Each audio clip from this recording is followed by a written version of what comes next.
Exam नहीं होने वाली, इसमें आपको दोस्तों टाइपिंग टेस्ट होगी। ये बात को आप ध्यान रखिएगा। जय हिंद दोस्तों, इस वीडियो में आप सबको एसएससी सीजीएल के जो न्यू नोटिफिकेशन आई हुई है उसका दोस्तों आपको फुल इन्फॉर्मेशन देने वाले हैं। आखिरकार इसमें क्या क्या बदलाव हुए हैं, सारा इन्फॉर्मेशन दोस्तों आपको इस वीडियो में मिल जाएगी। ये नोटिफिकेशन दोस्तों एसएससी सीजीएल की जो नोटिफिकेशन है इसमें काफ़ी चेंजेज हुए हैं पिछली भर्ती की अपेक्षा। अगर आप न्यू एस्पिरेंट्स हैं, एसएससी सीजीएल की न्यू एस्पिरेंट्स हैं, तो आप इस वीडियो को पूरा अंत तक जरूर देखिएगा। और दोस्तों पुराने भी कैंडिडेट हैं तो आप भी इस वीडियो को पूरा अंत तक जरूर देखिएगा, आपके सारे डाउट्स क्लियर हो जाएंगे। आखिरकार इसकी सिलेक्शन किस बेसिस पर होगी, सारा कुछ हम दोस्तों आपको इन्फॉर्मेशन इस वीडियो में दे देंगे। दोस्तों जो भी नए एस्पिरेंट्स हैं आप हमारे इस चैनल को सब्सक्राइब कर लीजिएगा, आपको हर एक तरह की इन्फॉर्मेशन अपडेट मिलती रहेगी। चलिए हम आपको देर ना करते हुए हम आपको सारे इन्फॉर्मेशन बता देते हैं।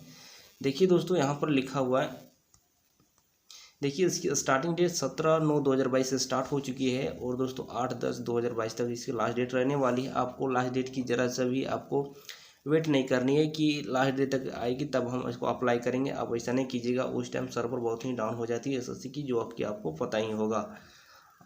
और दोस्तों देखिए टियर 1 की एग्ज़ाम की जो कि टेंटेटिव डेट दे चुकी है दिसंबर 2022 में रहने वाली, जो कि दोस्तों लास्ट वीक दिसंबर रहने वाली है। इसमें दोस्तों हम आपको मेन बताएंगे जो कि चेंजेज हुए हैं। बाकी दोस्तों आपकी पहले जो है उसको हम कुछ नहीं करने वाले हैं। चलिए दोस्तों हम आपको, ये तो सब पहले ही रहती थी ऐसा ही। देखिए इस बार जो वैकेंसी है दोस्तों बहुत ही काफ़ी ज़्यादा बढ़ चुकी है, जो कि अप्रॉक्स 20,000 बताया गया है दोस्तों। अप्रॉक्स 20,000 यानी कि 20,000 प्लस भी हो सकती है और 20,000 से थोड़ा बहुत कम भी हो सकती है, लेकिन लगभग दोस्तों 20,000 के आसपास बताया गया है कि इसकी वैकेंसी रहने वाली है। चलिए और डिटेल्स आपको हम दिखा दें जो जो मेन है दोस्तों। बाकी तो सारा कुछ देखिए, एज लिमिट जो काउंट की जाएगी 1/1/2022 से, यानी 1 जनवरी 2022 से इसकी एज लिमिट काउंट की जाएगी। और देखिए दोस्तों अगर आपकी एज इतने की इतने बीच में आ रही है, जैसे 18 से 27 में आपकी डेट ऑफ बर्थ इतने के बीच में होनी चाहिए, 20 से 30 आपकी डेट ऑफ बर्थ इतने के बीच में होनी चाहिए। आप जो है दोस्तों नोटिफिकेशन पूरा डिटेल के साथ देख लीजिएगा इसका।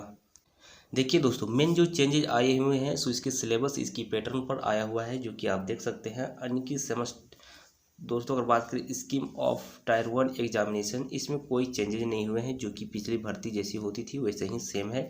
जिसमें जनरल इंटेलिजेंस यानी रीजनिंग रहने वाली है 25 क्वेश्चन 50 नंबर के, यानी कि एक क्वेश्चन को आपको 2 नंबर दिए जाएंगे।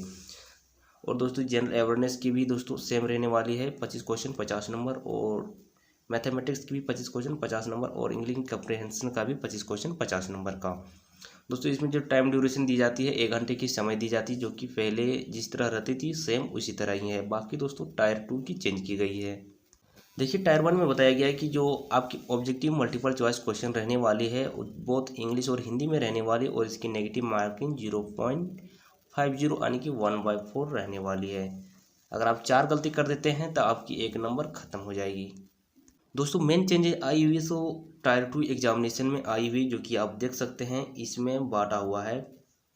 देखिए दोस्तों टायर 2 की हम बारे में आपको फुल डिटेल्स की बता देते हैं। आखिरकार अगर आपको इसमें कंफ्यूज हो जाते हैं तो आप दोस्तों पढ़ाई भी सही से नहीं कर पाएंगे और अपनी एग्ज़ाम को भी क्लियर नहीं कर पाएंगे, क्योंकि इसकी जो पूरा जो आपकी फाइनल मेरिट लिस्ट बनेगी दोस्तों उससे केवल टायर 2 के बेसिस पर होगी, और टायर 1 जो है दोस्तों केवल क्वालिफाइंग है। आपको वहाँ पर सिर्फ क्वालिफाई करना होगा टायर 2 एग्ज़ाम के लिए। अगर आप टायर 1 में क्वालिफाई कर जाते हैं तभी आप टायर 2 एग्ज़ाम में बैठ पाएंगे, अन्यथा आप बैठ नहीं पाएंगे। दोस्तों टायर 1 में भी आपको केवल क्वालिफाई नहीं करनी, आपको वहाँ पर दोस्तों कट ऑफ रिलीज़ की जाएगी, इसके कट ऑफ के अंदर ही आते हैं तभी आपको टायर 2 में आप टायर 2 एग्जाम के लिए एलिजिबल होंगे, अन्यथा दोस्तों आप टायर 2 के एग्जाम के लिए एलिजिबल नहीं होंगे। इसलिए आप ऐसा नहीं सोचिएगा कि टायर 1 का हम केवल क्वालिफाई कर लेते, ऐसा बिल्कुल भी नहीं होने वाली है। आपको दोस्तों उसमें नंबर भी लाना है, कट ऑफ इसकी बनने वाली है। देखिए दोस्तों एक टायर 2 है जिसमें भी पेपर 2 है, पेपर 1 और दोस्तों पेपर 2 नीचे जो कि हम आपको बताने वाले हैं। देखिए सेक्शन 1 में बताया हुआ है कि सेक्शन 1 में आपको मॉड्यूल 1 और मॉड्यूल 2 है, जिसमें मैथमेटिक्स और रीजनिंग रहने वाली है सेक्शन 1 में।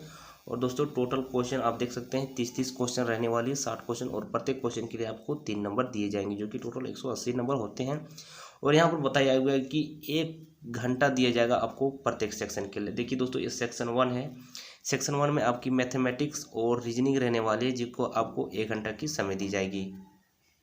दोस्तों इसमें हम सेक्शन 1 की बात कर रहे हैं। और देखिए सेक्शन 2 में आपकी मॉड्यूल 1 और मॉड्यूल 2 इसमें भी है, जिसमें English language and comprehension and दोस्तों जनरल अवेयरनेस, इसमें English language and comprehension 45 question और जीएस दोस्तों आपकी 25 क्वेश्चन रहने वाले, टोटल 70 क्वेश्चन। और दोस्तों आपको प्रत्येक क्वेश्चन के लिए 3 नंबर दिए जाएंगे जो कि 210 नंबर हो जाते हैं। इसमें भी दोस्तों आपको टाइम ड्यूरेशन 1 घंटे की दी जाएगी, जो कि पहले बताया होगा कि प्रत्येक सेक्शन के लिए आपको 1 घंटा का समय दिया जाएगा। उसके बाद दोस्तों अगला देखिए सेक्शन 3, जो कि दोस्तों पेपर 1 में आपकी सेक्शन 2 रहने वाली है। सेक्शन 1 के अंदर दोस्तों आपकी इतनी सारी सेक्शन यानी 3 सेक्शन तक है सेक्शन 1 में, जो कि देखिए 3rd जो सेक्शन है हमारा, देखिए दोस्तों कंप्यूटर नॉलेज मॉड्यूल, जिसमें आपको दोस्तों कंप्यूटर रिलेटेड क्वेश्चन पूछे जाएंगे, जिसमें 20 क्वेश्चन रहेंगे और प्रत्येक क्वेश्चन के लिए आपको 3 नंबर दिए जाएंगे, जो कि 60 नंबर हो जाती है। आपको इसमें दोस्तों 15 मिनट का समय दिया जाएगा, 15 मिनट में ही आपको 20 क्वेश्चन को कंप्लीट करना होगा। और दोस्तों सेक्शन 2 में यानी इसको बांट दिया गया है, लेकिन ये दोस्तों सेक्शन 3rd का ही ये भी पार्ट है, जिसमें मॉड्यूल 1 दिया हुआ, इसमें मॉड्यूल 2 किया गया है। सेक्शन 3rd का ही पार्ट है, लेकिन इसको दोस्तों सेक्शन अलग कर दिया गया है, क्योंकि इसमें आपकी एग्जाम नहीं होने वाली, इसमें आपको दोस्तों टाइपिंग टेस्ट होगी। ये बात को आप ध्यान रखिएगा, ये सेक्शन 3rd का ही है, लेकिन इसको सेक्शन चेंज कर दिया गया, इसको सेकेंड सेक्शन दे दिया गया। इसमें आपको 15 मिनट का समय दिया जाएगा, जिसमें दोस्तों 2000 वर्ड होती है।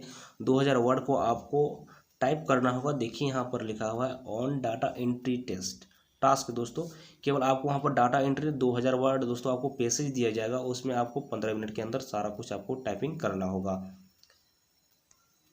और अगला जो है सो पेपर 2 है और पेपर 3rd है, जो कि स्टैटिक्स और दोस्तों जनरल स्टडीज है, जो कि पहले रहती थी और दोस्तों ये जेएसओ के लिए होती है, बाकी ये सारे कैंडिडेट्स के लिए नहीं होती है।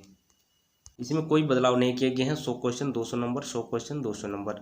आपको दोस्तों 2 घंटा इस पेपर के लिए आपको टाइम ड्यूरेशन दी जाएगी। इसमें कोई भी बदलाव नहीं हुए हैं, जो भी बदलाव हुए हैं सो टायर 2 में हुए हैं, और दोस्तों टायर 3rd और टायर 4 को गायब कर दिया गया है। चलिए हम यहाँ बात कर लेते हैं, जो भी excise inspector, income tax inspector, जितने भी इंस्पेक्टर पद के लिए अप्लाई कर रहे हैं, क्या उसे सारे यानी कि पेपर को देना पड़ेगा, पेपर 3rd तक देना पड़ेगा?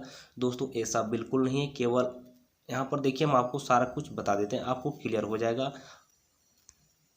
देखिए यहाँ पर बताए tyre 2 will include conducting of paper 1, paper 2 and paper 3rd in separate shift.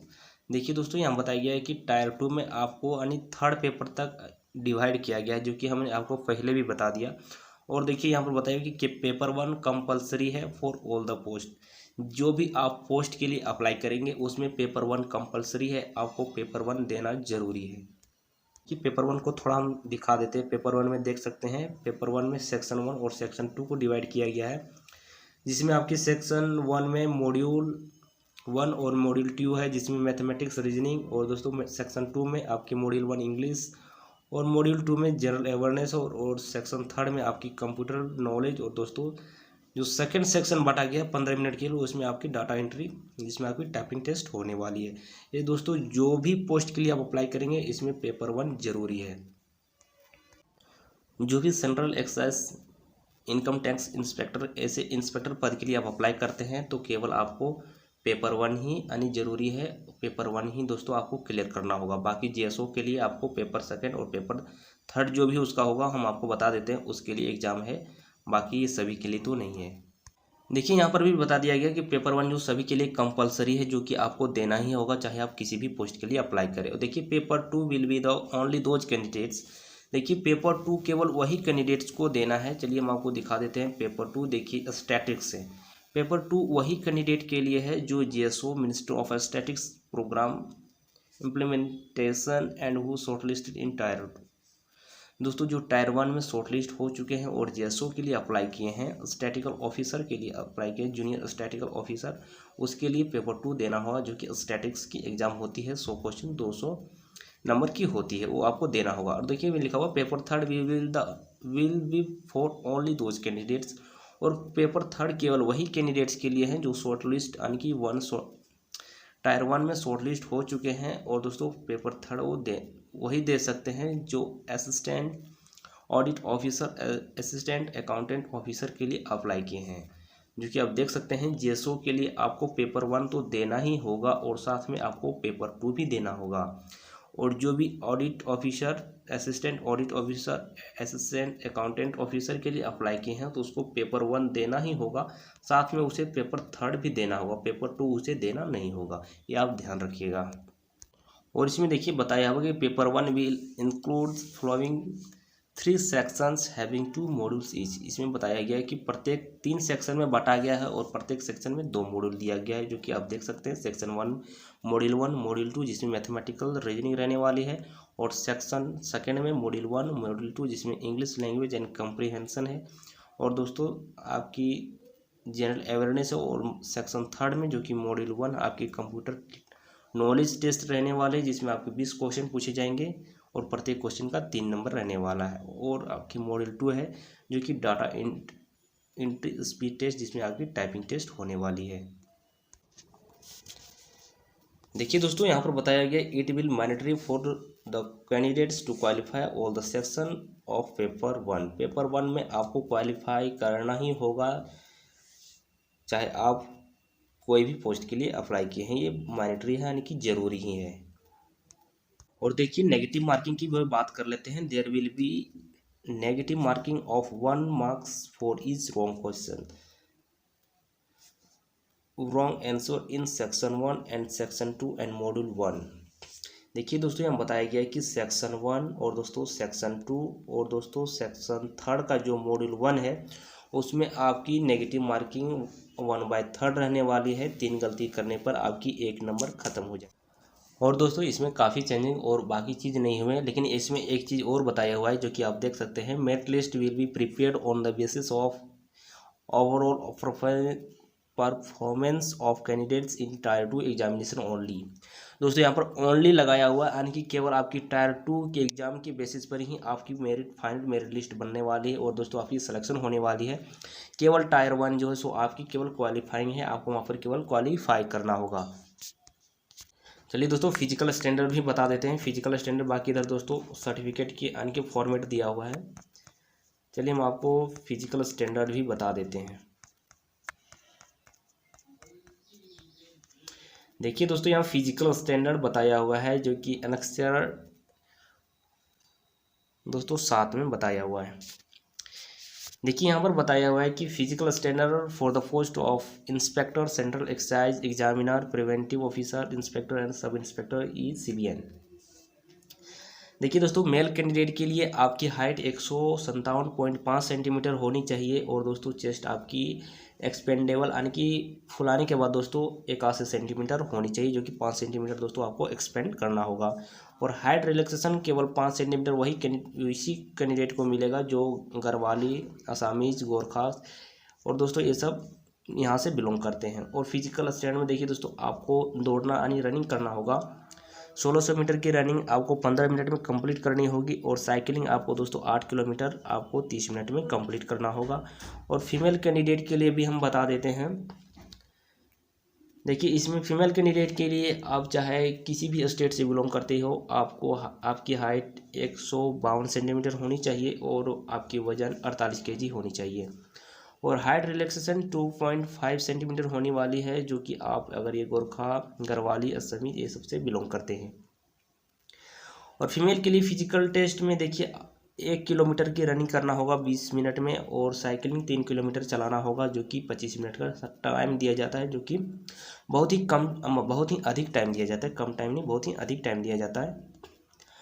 और देखिए चलिए हम आपको और बता देते हैं physical standard for sub inspector in central bureau of investigation. देखिए यहाँ पर 2 पोस्ट आती है, एक तो इन्वेस्टिगेशन आता है, एक तो इन्वेस्टिगेशन एजेंसी आता है। इसमें आप ध्यान रखिएगा फॉर्म फिल करते टाइम एजेंसी को फिल नहीं कर दीजिएगा, नहीं तो आपकी हाइट सीधा 170 सेंटीमीटर हो जाने वाली है। देखिए इसमें इन्वेस्टिगेशन केवल है, इसमें बता देते हैं मेल के लिए 165 सेंटीमीटर होनी चाहिए और फीमेल के लिए 150 सेंटीमीटर होनी चाहिए। और हाइट रिलैक्सेशन आपको हिल्स मैन के लिए मिलती है।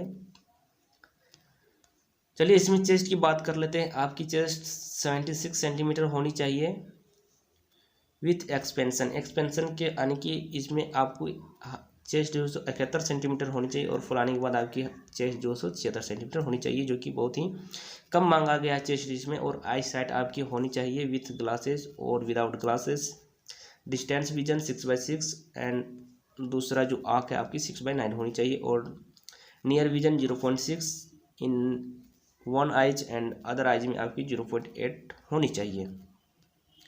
फिजिकल स्टैंडर्ड देखिए, इन्वेस्टिगेशन एजेंसी जो कि हमने आपको पहले ही बताया कि सब इंस्पेक्टर इन नेशनल इन्वेस्टिगेशन एजेंसी, जिसमें एजेंसी लगा हुआ है, इसमें हाइट 170 सेंटीमीटर सीधा बढ़ गई है, और इसमें वोमेंस की हाइट 150 सेंटीमीटर रहने वाली है, और इसमें बाकी सारा प्रोसेस सेम रहने वाली है। चलिए, ये हमारा फिजिकल स्टैंडर्ड यही जो कि हमने आपको पोस्ट बताया, जैसे कि सब इंस्पेक्टर इन नेशनल इन्वेस्टिगेशन एजेंसी में लगने वाली है, अभी फिजिकल और मेडिकल स्टैंडर्ड होने वाली है, और सेंट्रल ब्यूरो ऑफ इन्वेस्टिगेशन में रहने वाली है, और सेंट्रल एक्साइज जो भी है examiner, preventive officer, sub inspector and inspector in CBN में, ये सब में आपकी फिजिकल और मेडिकल सारा प्रोसेस होने वाली है। बाकी हमने आपको सारा कुछ बता दिया जो भी चेंजेज हुए थे। अगर आपको अभी भी कोई डाउट हो तो हमें कमेंट कीजिएगा, हम आपको रिप्लाई जरूर देंगे। फिर से मिलते हैं नेक्स्ट वीडियो में, तब तक के लिए जय हिंद, जय भारत।